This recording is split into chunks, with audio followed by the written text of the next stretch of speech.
MTS. Literasi hari ini akan dibawakan oleh saya dan yang saya dari kelas Literasi 9B, pembelajaran IPS. dan saya dari kelas 9B. Pada literasi kali ini, kami akan membawakan topik mengenai sejarah kerajaan. Sebelum masuk ke materi, pernah terlintas nggak di pikiran teman-teman kira-kira kerajaan tertua di dunia kerajaan apa ya?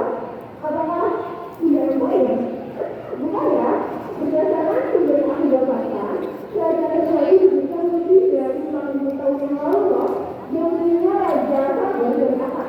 Bukan akar besar, tapi akar lagu-lagu Indonesia. Yang bisa jadi raja pertama di dunia.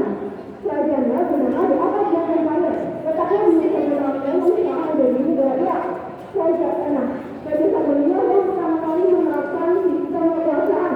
Dia juga yang menerapkan pemerintahan, lalu juga menerapkan sistem perdagangan. Nah, itu adalah kerajaan pertama di dunia ya. Kalau kerajaan pertama di Indonesia kerajaan apa ya? Wah, aku tahu nih. Kerajaan pertama di Indonesia itu sudah ada tempat masa itu loh. Kerajaan tertua yang bisa disusun pada abad ini terletak di daerah Kalimantan. Hal ini dibuktikan dengan peninggalan yang ditemukan seperti prasasti dan candi. Ya, kerajaan apa aja kan? Aku nggak dijelasin ya, Nay. Jadi, kerajaan tertua di Indonesia adalah kerajaan Sultan Mahkabura. Kerajaan tertua di Indonesia yang didirikan sekitar abad ke-4. Letak kerajaan ini berada di daerah Purwakarta di tepi Sungai Mahakam, Kalimantan Timur. Keberadaan kota yang diketahui berdasarkan sumber sejarah yang ditemukan yaitu berupa 7 prasasti rupa yang sebagai seluruh pahlawan dan bahasa Sanskerta. Oke, prasasti rupa itu berbentuk seperti balok batu yang sudah dipahat terlalu. Ya betul, dalam prasasti rupa disebut nama Raja Kudungga yang pertama menduduki tahta kerajaan Kutai.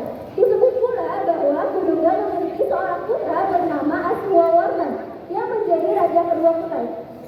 Aswawarman memiliki 3 orang putra, salah satunya bernama Mulawarman yang akhirnya menjadi raja dan berhasil membawa kerajaan Kutai menuju masa kejayaan.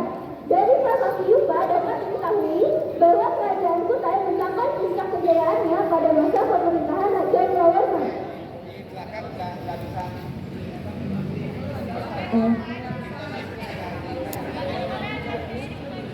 Dibahas dan dituliskan dengan aksara yang setelah diterjemahkan artinya itu tertulis nama rajanya ya. Ya, Mulawarman disebut-sebut sebagai raja yang memiliki budi pekerti baik, kuat, dan pernah mengadakan upacara persembahan 2000 ekor lembu untuk kaum Brahmana yang bertempat di Wapratesvara. Wapratesvara adalah tempat suci keramat yang merupakan sinkretisme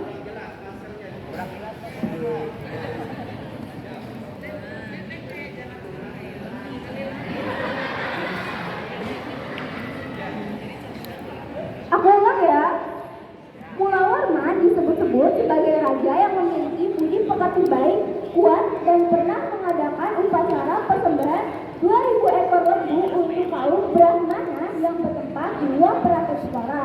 Wapratesvara adalah tempat suci keramat yang merupakan sinkretisme antara kebudayaan Hindu dengan kebudayaan Indonesia.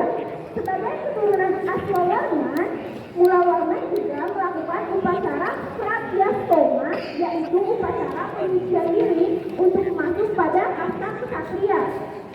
Bersumber dari Senanti dan Hari Rahadia 2010 Ensiklopedia Kerajaan-Kerajaan Nusantara.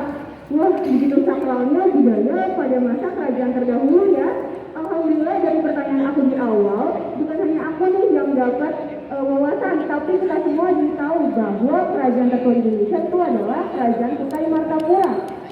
Dari penjelasan Laura tadi, aku jadi ingat deh, selain kerajaan Kutai Martapura, ada juga kerajaan Kutai Kartanegara. Iya, nah, betul banget. Jadi dahulu itu ada 2 kerajaan, yaitu kerajaan Kutai Martapura dan kerajaan Kutai Kartanegara. Kerajaan Kutai Martapura mempunyai basis kekuatan di hulu Sungai Mahakam, sementara kerajaan Kutai Kartanegara mempunyai basis kekuatan di muara Sungai Mahakam, tepian Batu, Kutai Lama. Pemimpin kerajaan Kutai Kartanegara adalah Aji Batara Agung Dewa Sakti yang memimpin dari tahun 1300 sampai 1325. Terjadilah konflik antara dua kerajaan ini karena mengalami proses asimilasi yang gagal. Konflik pun dimenangkan oleh kerajaan Kutai Kartanegara. Lalu kerajaan ini pun digabungkan dengan kerajaan Kutai Martadipura dan diubah namanya oleh Aji Batara Agung Dewa Sakti menjadi kerajaan Kutai Kartanegara ing Martadipura. Wah, jadi seperti itu ya awal mula adanya kerajaan Kutai Kartanegara ing Martadipura. Ya, sejak masa kepemimpinan Raja Aji Batara Agung Dewa Sakti, kerajaan ini memiliki hubungan dengan kerajaan Majapahit. Dibuktikan dengan pemimpin pada masa itu sering melakukan kunjungan ke kerajaan Majapahit yang membuktikan bahwa pada tahun 1980 kerajaan Kutai Kartanegara ing Martadipura masih menganut agama Hindu maupun animisme. Pada akhir abad ke-16, ajaran Islam pun masuk dibawa oleh Risiro Pararang dari Aceh dan Tuan Riri Bandang dari Minangkabau. Kedatangan mereka mendapat perhatian besar karena konon katanya mereka datang dengan cara menunggangi hiu. Jadi awalnya kerajaan ini menganut agama Hindu beralih menjadi menganut agama Islam ya. Betul Laura. Tapi awalnya pun ajaran ini ditolak oleh Aji Raja Mahkota dengan alasan agama di kerajaan Kutai Kartanegara adalah Hindu. Tuan Ribandang pun menyerah dan meninggalkan Tuan Risiro Pararang sendirian di kerajaan Kutai. Tuan Risiro Pararang tidak menyerah dan menawarkan jalan terakhir untuk beradu ilmu dengan sang raja. Akhirnya pun raja kalah dan si raja pun harus memeluk agama Islam. Raja meminta penundaan untuk memeluk agama Islam sampai ia menghabiskan seluruh daging yang diternaknya dengan nikmat. Di hadapan rakyat Kutai dan kerajaan, Raja Mahkota pun mengucapkan 2 kalimat syahadat dari kerajaan Kutai Kartanegara menjadi kerajaan Islam. Sistem kerajaan pun berubah menjadi sistem kesultanan. Puncak keemasan Kesultanan Kutai dimulai pada masa pemerintahan Sultan Muhammad Muslimin dan pada masa pemerintahan Sultan Muhammad Saudin. Mengapa demikian? Nah, karena pada masa itu Kesultanan Kutai Kartanegara menjadi daerah maritim yang besar dan memiliki armada pelayaran yang cukup maju bahkan menguasai perdagangan laut. Hasil bumi yang dihasilkan pun sangat banyak, terutama kopi dan kopra yang merupakan rempah-rempah terbaik mereka. Selain itu pula, didukung dengan lengkap Kesultanan Kutai yang berada pada jalur perdagangan Cina dan India. Setelah mereka melalui puncak keemasan, adalah saatnya mereka mengalami masa pemunduran, yaitu pada masa datangnya kapal Inggris di bawah pimpinan S.I. Murray yang datang pada tahun 1844. Rakyat Kutai merasa tidak senang dengan kesombongan orang Inggris, sehingga mereka melakukan perlawanan dan akhirnya mencapai kemenangan dengan terbunuhnya S.I. Murray. Wah, jadi lengkap dari Kesultanan Kutai Kartanegara ini memberi keuntungan dan juga kerugian ya bagi mereka.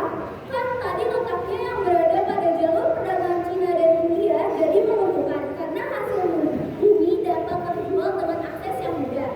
Tapi kekurangannya kapal asing jadi lebih mudah menjangkau lokal perdagangan ini. Literasi IPS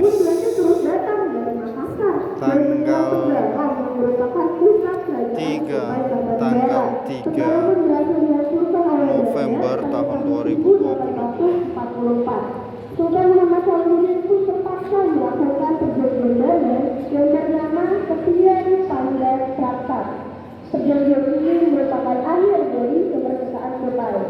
Setelah melalui beberapa peristiwa, Sultan yang terakhir memimpin bernama Sultan Haji Muhammad Parkesit. Kepemimpinan pun sempat kosong sampai tahun 2001 dan Kesultanan Kutai Kartanegara bahkan sempat tidak eksis. Namun kembali eksis lagi dan dilanjutkan oleh Haji Aji Muhammad Saladin II. Peninggalan Kesultanan Kutai Kartanegara berupa prasasti berbentuk yupa dengan bahasa Sanskerta dan huruf Palawak.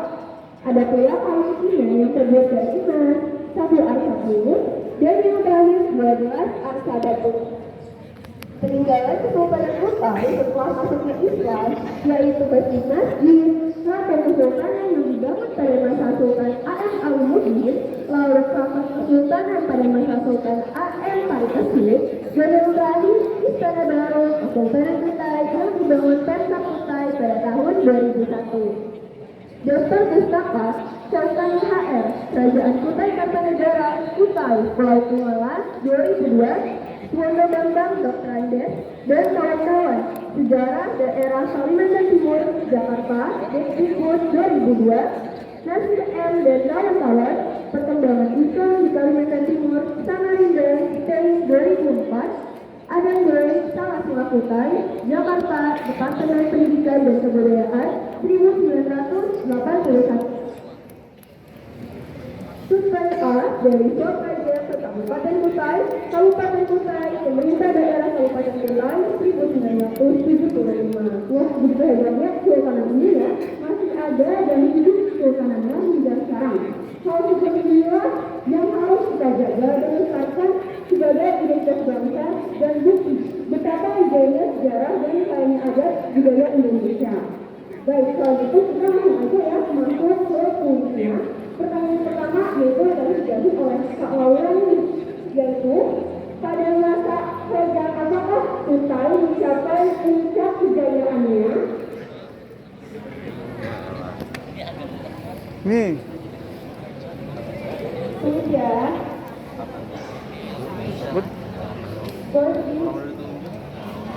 angkat tangannya dong.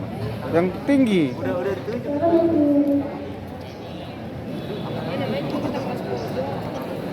Ternyata yang di depan yang duluan dilihat ya. Jawabannya adalah pada masa melawan mengangkat kejayaan kerajaan Majapahit. Ya betul. Relasi zamannya mengalami yang paling benar. Baik, pertanyaan yang kedua yaitu keberadaan Kutai diketahui berdasarkan sumber sejarah ditemukan, yaitu berupa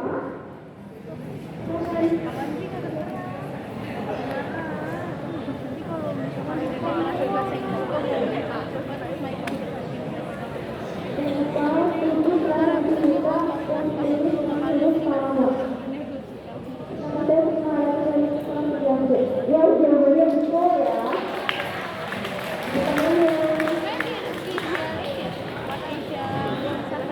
Baik, kalau kemudian kita bertanya ketiga lebih pada yang sudah mengampar, tapi menjadinya sama-sama ya. Pada abad ke-16, di masa pemerintahan Presiden Ajuran Mahkota, agama Islam masuk ke Sultan Kutai yang berhasil membawa Raja Mahkota masuk agama Islam. Siapakah pelopor yang membawa masuk agama Islam ke Kesultanan Kutai?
Ayo.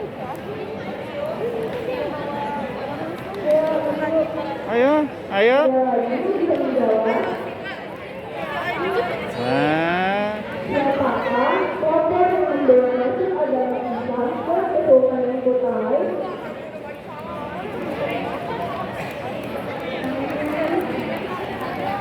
Ayo, tokohnya ada dia ya, selalu mengira para lantar, ujungnya yang dijelaskan dijawab oleh Kak Audi.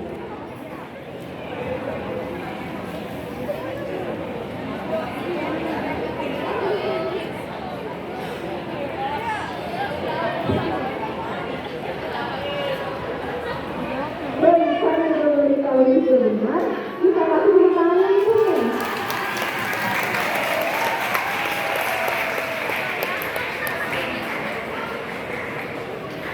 Oke, pertanyaan yang keempat dan kelima, terus laki-laki saja ya. Pertanyaannya yaitu, Sultan Muhammad Khairuddin melakukan perjanjian damai dengan Belanda dikarenakan pusat kesultanan Kutai negara berhasil dihancurkan Belanda pada tahun 1844. Perjanjian damai itu disebut juga dengan perjanjian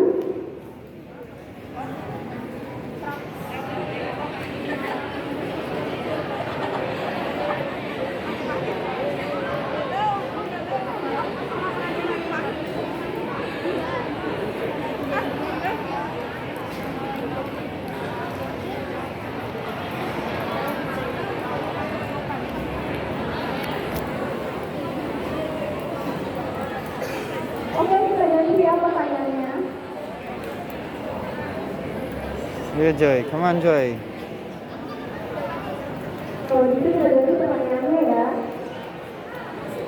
Apakah rumah-rumah dari Kesultanan Kutai yang menjadi komoditas utama mereka dalam melakukan perdagangan?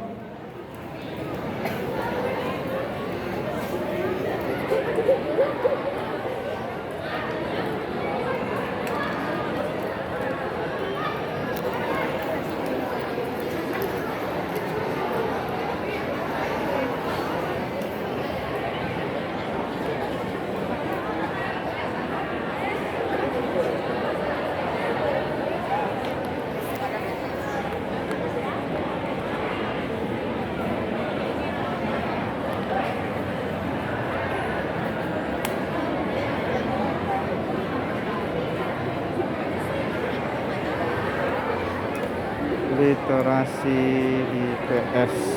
Oke, karena kayaknya nggak ada yang bisa jawab, kita skip lagi aja ya pertanyaannya. Kesultanan Kutai Kartanegara berada di, ini pertanyaan letaknya ya, keberadaan Kerajaan Kutai Kartanegara. Oh, dan.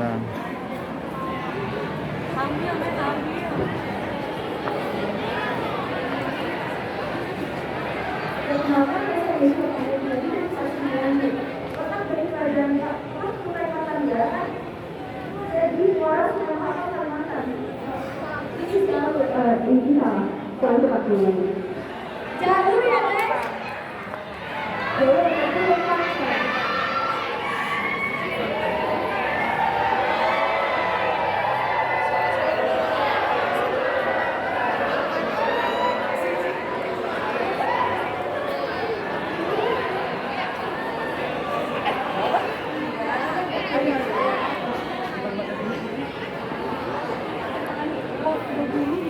Perkenalkan, nama saya Kaisar Maulana dari kelas 9 Kerajaan Kutai adanya di Kalimantan Timur. Salah.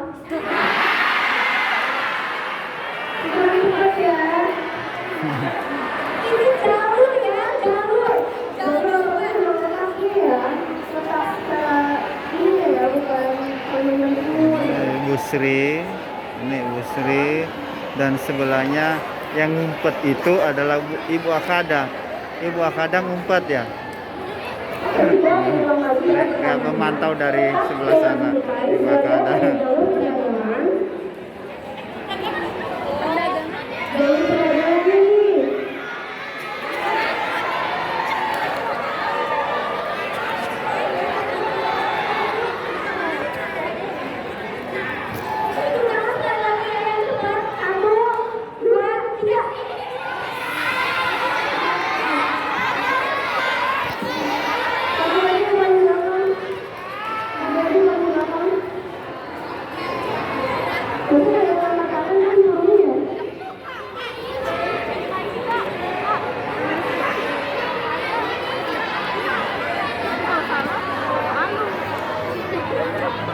Jadi yang mungkin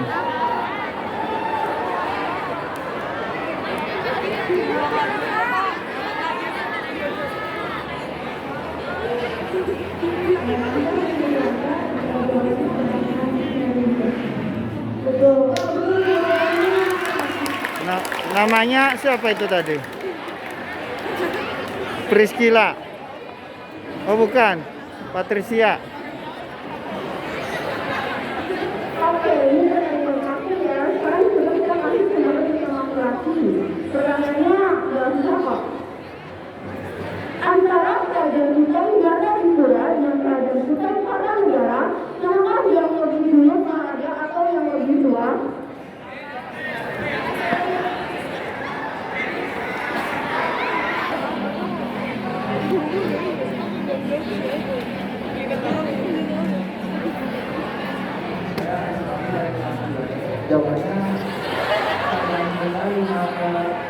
Martapura. Perkenalkan namanya dulu dong. Ya, betul jawabannya. Sekarang untuk lagi.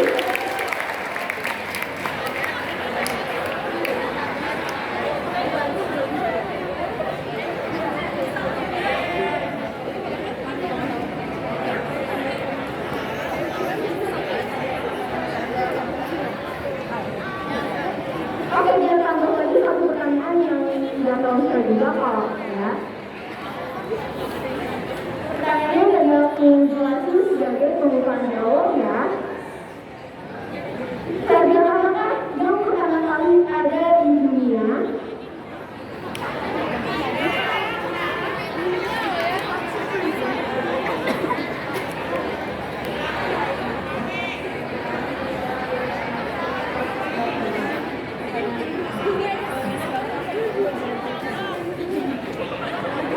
Perkenalkan namanya.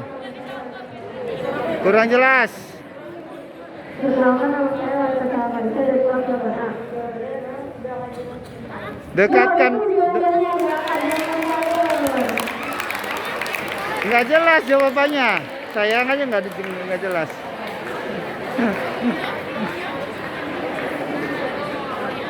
Nanti dilihat yuk. Penjelasan itu, penjelasan dan juga promosi ini dari kami mengenai Kerajaan Martapura, Kerajaan Kartanegara, dan Kesultanan Kartanegara di Martapura. Terima kasih kepada teman-teman yang sudah menyimak sampai akhir. Harapannya